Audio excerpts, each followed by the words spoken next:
हम तो संविधान को पवित्र ग्रंथ मानते हैं। आप तो संविधान का ताबीज लेके अपनी जेब में चलते थे कि हम आईन को मानते हैं। आईन को मानते हैं तो ये इसी तरह मानते हैं आप आईन और संविधान को। ये इज्जत है कि अगर आपके मन माफिक कोई व्यवस्था आ गई, हमारे पवित्र लोकसभा, पवित्र राज्यसभा से जो चीज़ पारित है, जो सम्मानीय महामहिम राष्ट्रपति जी ने उस पर हस्ताक्षर बना दिए, वो आपके लिए मान्य नहीं है। तो जब तक आपके इमले के ऊपर कार्रवाई होती रहे तो वो तो हमको स्वीकार्य है। अगर आपके इमले से ज़रा सा दाएं बाएं हो जाए, इमला समझते हो, डिक्टेशन, हाँ, तो निबंध अगर आपका स्वीकार हो जाए तो आपको आईन और संविधान स्वीकार है, वरना आप सड़कों पे उतरेंगे। ये मैं नहीं कहता हूँ, सड़कों पे आपका अधिकार है, आप दरखास्त दीजिए, दरखास्त दे करके डीएम से, एसएसपी से, पुलिस कमिश्नर से अनुमति लीजिए और पीसफुल अगर धरना प्रदर्शन करना है ज़रूर कीजिए। लेकिन अगर मन में कोई वलवला है कि आप मुर्शिदाबाद रिपीट कर देंगे, कफन बांध के निकलेंगे, हाँ, कफन बांध के अगर निकलेंगे तो हो सकता है कि कहीं कहीं का प्रशासन आपको हताश और निराश भी ना करे, आपके अरमान पूरे कर दे। ऐसा मौका मत दीजिएगा। यहाँ पे हुआ तो था ना, एक साहब हैं बरेली वाले कि हम खून बहाएंगे, हम कुर्बानी देंगे। अब जनता ढूंढ रही कि जो खून बहा रहे थे वो हैं कहाँ, जो कुर्बानी दे रहे थे उनको जनता ढूंढ रही। भाई आप तो बहुत छत चढ़ के बोल रहे थे हम कुर्बानी देंगे, जनता जा रही पूछ रही कब देंगे कुर्बानी, कब हम आकर के देखेंगे आपकी कुर्बानी का दृश्य। आपने तो बिल्कुल वही जो है ढपोर शंख की तरह वादे तो बहुत किए, किया धरा कुछ नहीं। अब हम बात आते हैं वास्तविकता के ऊपर। देश की हिफाजत के लिए तो कफन नहीं बांधा आपने, गरीबी हटाओ आंदोलन में तो कफन नहीं बांधा आपने। आज जब आपने देखा कि कुछ एक संगठित अपराधियों के खिलाफ सरकार ने एक निर्णय लिया, जिन लोगों ने कब्रिस्तान पर मॉल बना लिए, जिन लोगों ने वक्फ की ज़मीनों के ऊपर दुकानें और शॉपिंग कॉम्प्लेक्सेस बना लिए, अगर सरकार नियंत्रण लेके गरीब मुसलमानों, गरीब बच्चों के हित में काम कर रही है तो सर पे कफन बांध रहे हैं। बहरहाल ये निर्णय आपका है, लेकिन मेरा विचार ये है कि तंदुरुस्ती हज़ार नियामत, जब तक जान है तब तक जहान है, क्योंकि उसके बाद तो फिर आदमी भूतकाल में आ जाता है। आप कह रहे हैं कि शांतिपूर्ण अपना जो करना है कीजिए, लेकिन क्या फिर से पूरे देश को एक बार शाहीन बाग देखने को मिलेगा, या देश की सड़कें जाम मिलेंगी, टोल नाके जाम मिलेंगे, उस तरीके का फिर से माहौल आने वाला है क्या देश के अंदर? सवाल ही नहीं उठता है। ये जागा हुआ भारत है। एक बार धोखा, पीठ में चाकू एक बार मारा जाता है, उसके बाद जिस वक्त आप चाकू मारने की कोशिश करेंगे, जिस वक्त आप अपनी जेब में हाथ डालेंगे चाकू निकालने के लिए, शाहीन बाग बनाने के लिए, क्राउड फंडिंग करने के लिए या फ्लैश मॉब इकट्ठा करने के लिए, तो पुलिस आपके ऊपर वो कार्रवाई करेंगे कि आप भूल जाएंगे शाहीन बाग की स्पेलिंग क्या होती है। ध्यान से सुनिए मेरी बात, आप चुनौती मत दें शासन प्रशासन को। देश बिल्कुल आजिज आ चुका है। आप लोगों की, जनता की जनजीवन को अस्त व्यस्त करने की वो चीज़ देश भूला नहीं, दिल्ली भूला नहीं है। 120 करोड़ रुपए जो पीएफआई के टुकड़ों पे पलने वाले नेताओं ने शाहीन बाग किया था, कान खोल के सुन लें। मैं ये नहीं कह रहा हूँ कि दुस्साहस नहीं कर सकते, कर सकते हैं, क्योंकि जिसके दिमाग में फितूर है वो बहुत कुछ कर सकता है। तो अगर आपने अपने जाने का 72 हूरों के पास जाने का अपने आपकी अंदर बेकरारी है, तो ये दृष्टिकोण आपका है, और उस वहाँ तक 72 हूरों जाने के कई मार्ग हैं, तो अपना मार्ग आप स्वयं चुनिए, क्योंकि हम इसके बिल्कुल खिलाफ हैं कि ऐसा कोई काम करें जो कि आईन के विपरीत हो, संविधान के विपरीत हो। अगर आपने चुन ही लिया है तो पुलिस का भी कर्तव्य है, क्योंकि पुलिसकर्मी अनुशासित होता है, पुलिसकर्मी आईन और संविधान को मानने वाला होता है। तो उसके बाद तो यही होता है कि जो पुलिस की ट्रेनिंग है, जिस बात की तनख्वाह प्रत्येक पुलिसकर्मी, प्रशासनिक अधिकारी लेता है, उस ट्रेनिंग के अनुरूप न्यूनतम बल प्रयोग करते हुए जनजीवन को सामान्य करने के लिए न्यूनतम बल प्रयोग चेतावनी देने के बाद करेगा। शुरुआत करेगा चेतावनी से और टीयर गैस से, शुरुआत करेगा वाटर कैनन से, शुरुआत करेगा माइल्ड लाठीचार्ज से। उसके बाद तो जैसे होंगे देवता वैसा होगा पूजन। अच्छा सर, ये जैसे पूरे देश की सदन में कानून बना हुआ है, दोनों राज्यसभा और लोकसभा दोनों से पारित, उसके बाद राष्ट्रपति महोदया की अनुमति ली गई है, उसमें हस्ताक्षर है, उसके बाद अनुमोदन, उसके बाद सर कानून को ना मानना कि हम इसको नहीं मानेंगे, तो ये इस पे किस तरीके की कार्रवाई होती है और क्या मतलब इसमें कानून में कार्रवाई के वो दिए गए? कानून के बारे में अनभिज्ञता, जैसे मैं आपकी जेब से आपका बटुआ निकाल लूं और जब पकड़ा जाऊंगा तो मुझे मालूम नहीं था कि आपका बटुआ निकालना जुर्म है। तो ignorance of law is no excuse, पहला।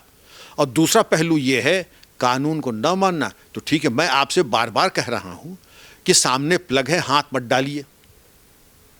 आप कह रहे नहीं, हम तो मानते ही नहीं, हम तो हाथ डालेंगे ही डालेंगे। तो हाथ डालेंगे तो फिर जब झटका खाएं तो फिर पुलिस को, प्रशासन को, देश को दोष मत दीजिएगा। ये वक्फ कानून, ये वक्फ नाम की चिड़िया, ये वक्फ नाम की कोई चीज़ हिंदुस्तान के अलावा भी कहीं पर है? चीन में है, लंदन में है, अमेरिका में है, या कहीं पर है? मैं जानना चाहूंगा आपसे, आप तो बड़े प्रबुद्ध पत्रकार हैं, और अगर नहीं है तो क्या सारे अरमान भारत में ही पूरे किए जाएंगे? तो ये आप जैसे कह रहे हैं कि ये कुछ लोगों के लिए बना हुआ बोर्ड था, तो क्या आपने भी कुछ ऐसे केस देखे हैं कभी? मैंने यही देखा कि इनको अगर आप गौर से देखें तो इसके ऊपर पूरी तरीके से एक, जैसे कहते हैं, अजगर ने बिल्कुल लपेट करके अपनी गिरफ्त में कर रखा सारी संपत्तियों के ऊपर। आपने वक्फ के जरिए कितने वजीफे, कितने ऐसे मेडिकल कॉलेज, इंजीनियरिंग कॉलेजेस, कितने ऐसे आपने देखे उत्कृष्ट इंस्टीट्यूशंस ऑफ लर्निंग आपने देखे कि बनाए गए हैं।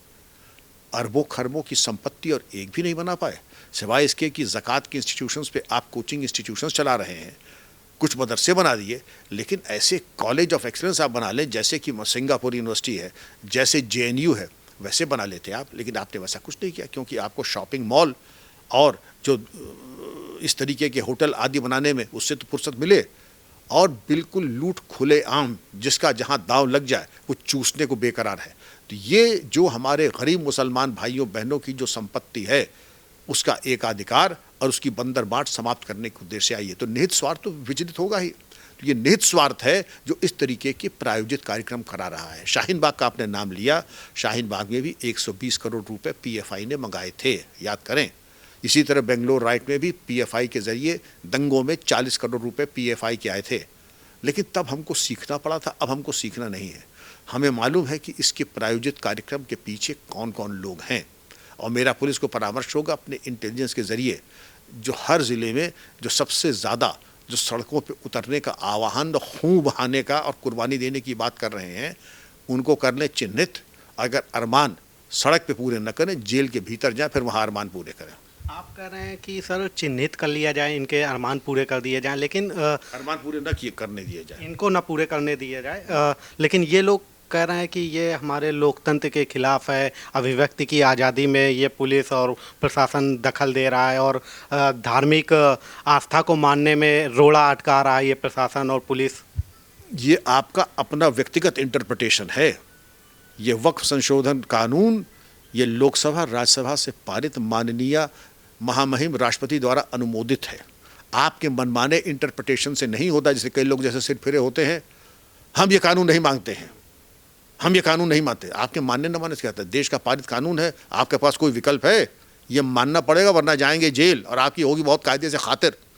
अब मैं समझा दूं आपको अंग्रेजी में, हिंदी में समझा दूं। कानून को किसी की बपौती नहीं है, पारित कानून है। आपको अगर करना है तो न्यायोचित तरीके से धरना प्रदर्शन कर लीजिए, उसकी स्वीकृति दीजिए, परमिशन लीजिए पुलिस कमिश्नर से। आपको शिकायत है, सुप्रीम कोर्ट जाइए। मुझे पता लगा कि 10 रिट पिटिशंस गए हैं, अब 13 हो गए, बड़े बड़े वकील भी खड़े हुए हैं। तो कानून की लड़ाई कानूनी तरीके से होती है, गुंडागर्दी करने से नहीं कि आपको मेरी बात सहमत नहीं है तो मैं आपका गला दबा दूं या आप मेरा गला दबा दें। अगर गला दबाने की कोशिश की या जनजीवन अस्त व्यस्त करने की कोशिश की तो देश अब बर्दाश्त नहीं करेगा। तो ये अब देश में कानून के हिसाब से चीज़ें आप कह रहे हैं कि चलेंगी, लेकिन सर अब चलेंगी ना, आपने गलत समझा। अधिकांश जगह चलेंगी, लेकिन कुछ लोग जो हवा देने वाले हैं, जो खुद ही नहीं कह रहे थे कुर्बानी हम देंगे, गंदा धर्म, और जो इनको हवा देने वाले हैं ऐसे अराजक तत्वों को, वहाँ पर हो सकता है कि ज़ुकाम नज़ला कुछ आ जाए। लेकिन ज़ुकाम नज़ला अगर ज़्यादा होगा इसके पहले कि वो कैंसर बने, तो ऐसा न हो केंद्र हस्तक्षेप कर दे और गवर्नमेंट कर दे डिसमिस, तो गंदा धर्म और स्वच्छ धर्म इसकी फिर मीमांसा ऐसा न हो कि फिर तन्हाई में बैठ के करना पड़े आपको। लेकिन सर कुछ तो बात होगी कि पूरा विपक्ष मतलब कि इसके विरोध में खड़ा हुआ है, क्या ऐसी वजह हो सकती है कि जब कानून बना है और उसके विरोध में पूरा विपक्ष खड़ा हुआ है तो कुछ इसमें कमियां तो रह गई होंगी, जो अखिलेश यादव से लेकर के कांग्रेस से लेकर के ओवैसी साहब हो गए और जितने भी सब पार्टियां हैं सब खड़ी हुई हैं इसके विपक्ष में। अब राजनीति मेरा विषय नहीं है, लेकिन देश के नागरिक होने के नाते जो राष्ट्रहित की बातें हैं वो मेरा काम है समझना और उसका प्रचार प्रसार कराना है।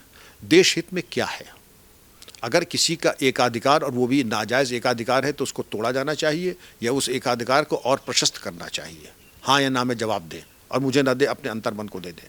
और मेरा अपना उत्तर होगा कि कहीं अगर इस तरीके का नाजायज़ एकाधिकार है किसी की संपत्ति पे तो वो माफिया है, संगठित अपराधी है और संगठित अपराध की कमर टूटनी चाहिए। उत्तर प्रदेश से भी तो आ रही हैं तस्वीरें कि अतीक की कई सारी बोर्ड में उसने भी कब्जा कर रखा था। बिल्कुल कर रखा था, तो वही तो है, मौसेरे भाई हैं सब, इधर अतीक और उधर वक्फ बोर्ड के सम्मानित सदस्यगण, तो मौसेरे भाई हैं। ये एक ही सिक्के के दो पहलू हैं। मैं कह तो रहा हूँ कि संगठित अपराध है तो देश और समाज का आईन का ये कर्तव्य है कि ऐसे नाजायज़ गठजोड़ की कमर तोड़े और उसको समाप्त करें। अब क्यों, आपका पहला सवाल जो मौलिक सवाल था, आखिर क्यों लोग कर रहे हैं, अब मुझे सजीवन बूटी दिखाई पड़ रही है। वैसे तो मैं हूँ कौड़ी का तीन, मुझसे उठा बैठा नहीं जा रहा है, मुझसे अपनी कुर्सी से खड़ा नहीं हुआ जा रहा, खड़ा हो तो कुर्सी पे बैठा नहीं जा रहा है, लेकिन सजीवन बूटी दिखने का, अगर ये सजीवन बूटी मुझे मिल जाए तो मैं कल मैराथन दौड़ सकता हूँ, कल मैं मोहम्मद अली क्ले को हरा सकता हूँ, मैं दारा सिंह को, तो वो सजीवन बूटी मुझे चाहिए।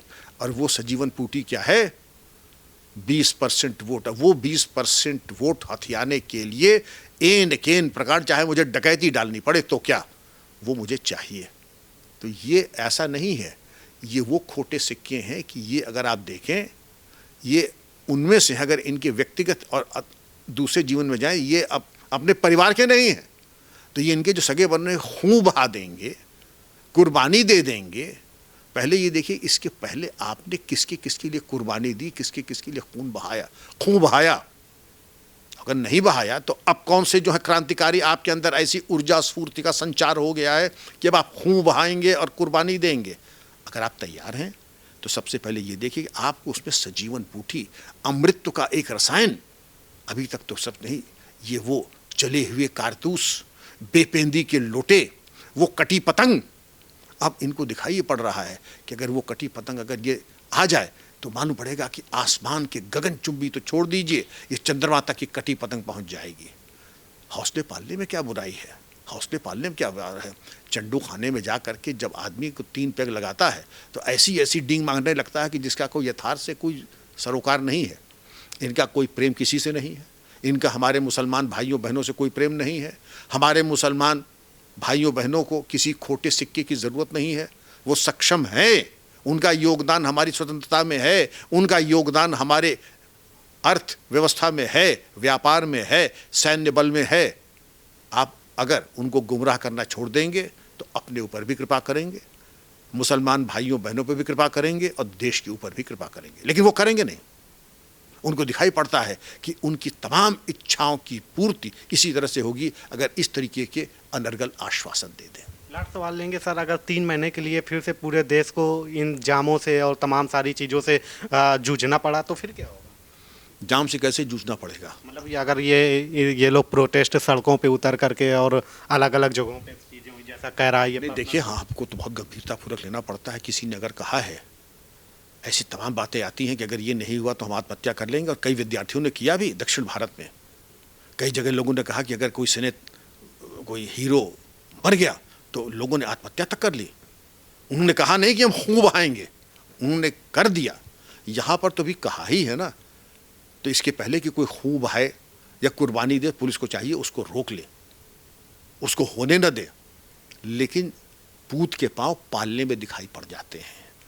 वो क्या करेंगे और इसके पहले क्या किया है, आपको स्पष्ट अंदाज गौरव जी लग गया कि उनकी काबिलियत कहाँ है। जैसे मैं हूँ यहाँ पर आपके सामने बैठा हूँ और मैं आपसे कह दूँ कि कब मैं दारा सिंह और कैसियस क्ले को दोनों को एक चुटकी में हरा दूंगा, तो आप कहेंगे कि ज़रा आपने लगता है कि कुछ नशापाती कर लिए, आपके बस का नहीं है। आप अपने उम्र का तकाजा ये है कि आप पहले टॉनिक का सप्लीमेंट खाइए, अपनी हेल्थ का ख्याल रखिए। तो वही चीज़ें, पहले आप अपनी कैपेसिटी समझ लीजिए, उसके बाद दावे ठोकिए। जो दावे आपने ठोके हैं वो आपकी प्रतिभा, योग्यता और सामर्थ्य से कहीं कहीं ज़्यादा हैं, अनर्गल हैं, नाजायज़ हैं, बेबुनियाद हैं। धन्यवाद सर। ये तमाम सारे मुद्दों पर हम बातचीत कर रहे थे कि वक्फ को लेकर के अब जो सड़कों पे उतरने की बात कही जा रही है और बंगाल में हिंसा और तमाम सारी चीज़ें जो निकल कर आ रही हैं, उस पे कानूनी पेंच क्या है और किस कदर अगर चीज़ें होती हैं तो उसमें कार्रवाई होनी चाहिए। फिलहाल अभी के लिए इतना ही। देखते रहिए न्यूज़ व्यूज।